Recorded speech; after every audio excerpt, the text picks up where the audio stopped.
Following up with my rear-wheel drive review a few weeks ago, David, this week we are here with the 2025 Tesla Model Y.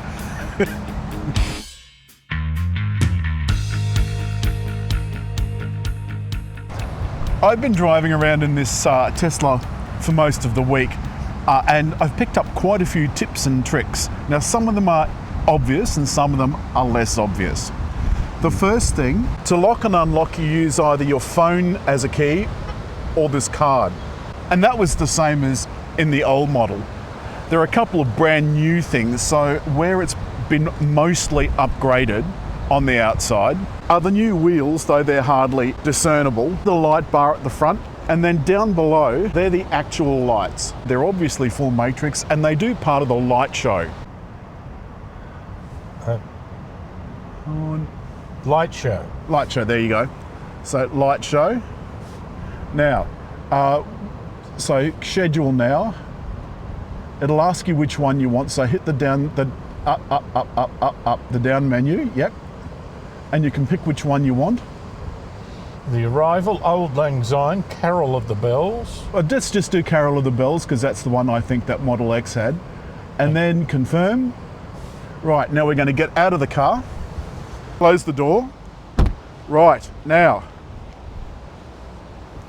In a moment, so it's winding the windows down.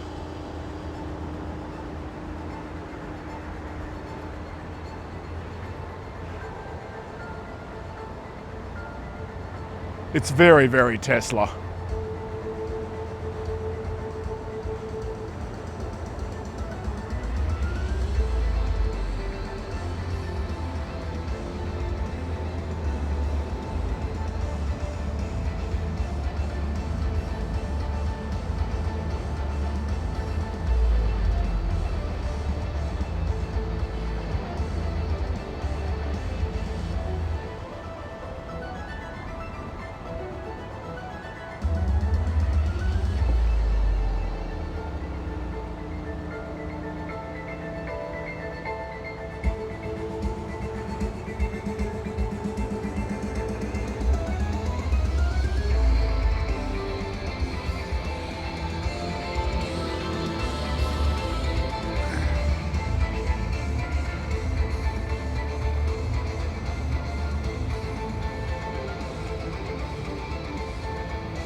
Of course, like everything in this car, you've got to open it from the inside.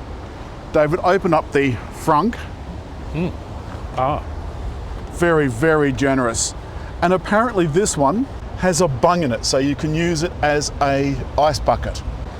There's the charging port here, and you can open that from the inside, or you can open it from the outside, or if it senses a Tesla charging cable coming near it, it will open. This, just under, yep, under, that's it. This is just astounding. Now remember, this is the dual motor one.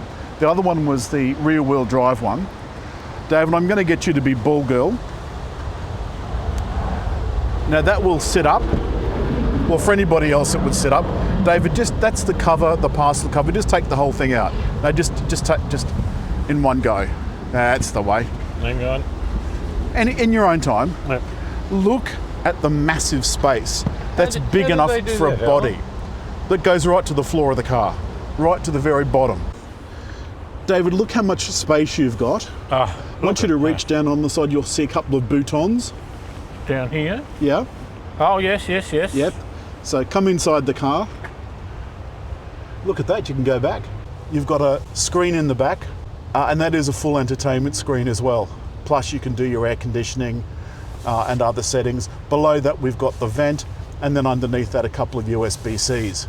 The quality of the interior, I think, is vastly improved. This is the button to release the back door, but the emergency release is down in the pocket, unlike the front door, where the emergency release is at the front of the armrest. A lovely deep center bin with another USB.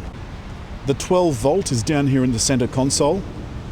In front of that, a couple of cup holders, concealed of course with this rather smart covering. And just in front of that, twin phone chargers. The whole thing is looking much smoother than it used to look, and that theme lighting goes all the way around. The front just looks a little bit more grown up. The vents concealed here as they were in the previous model, also concealed. Every surface is lovely and tasteful and high quality. There's no dials in front. There's an indicator stalk here only. There's a combination button here of headlight flash. Otherwise, the headlights are fully automatic. That's the button you use for infotainment. So we've got the wiper. One push will give you a single wipe. Push and hold will give you a wash. Otherwise, the wipers are automatic. The other side is not quite so obvious. This is not a button. No, that button is in the middle, the big round thing. That's how you turn your cruise control and self-driving and all that sort of thing on. Below that, we've got the mic button, and you need to activate that every time. It drives me crazy. And above that is cameras. This is the driver display. We'll go through that more thoroughly in a minute. But look, it's asking me for a card. I haven't been able to set up my phone as a card.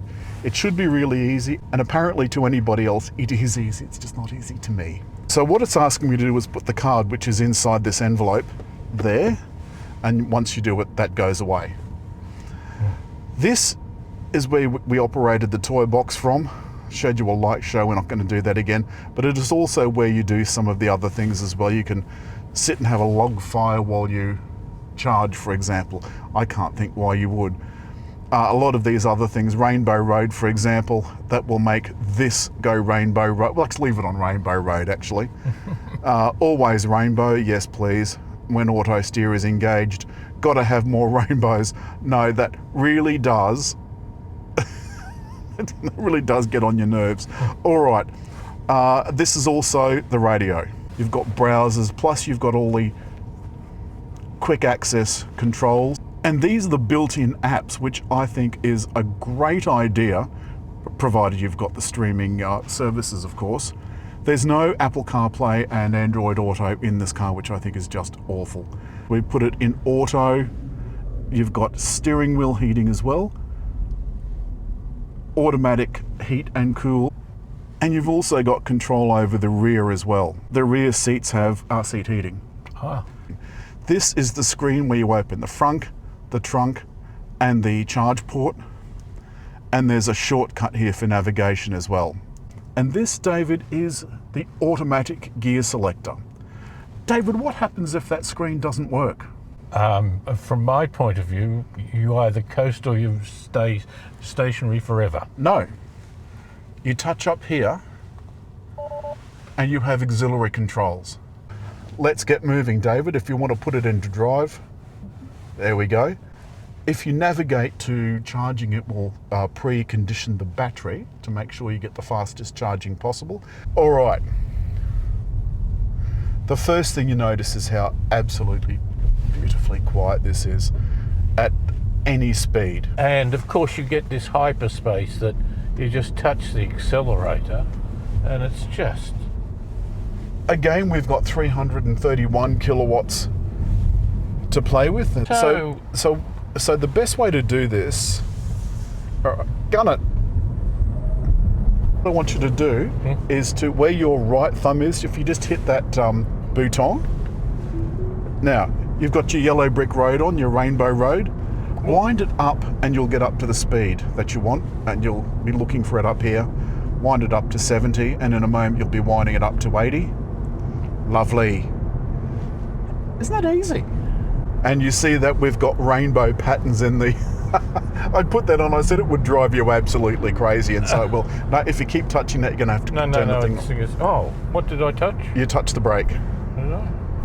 Yeah, so activate it again. Right, now don't touch anything.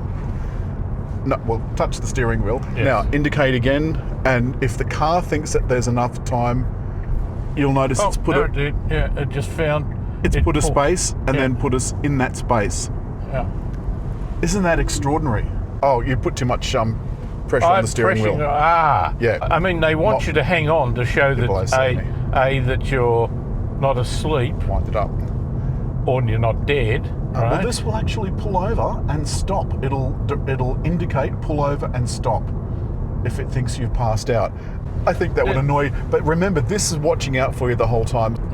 And if you're not paying attention, the car will pull over. I think, look, the rear view, I'm just going to turn this around. The rear view is absolutely horrible, and I think they need a electronic rear view camera.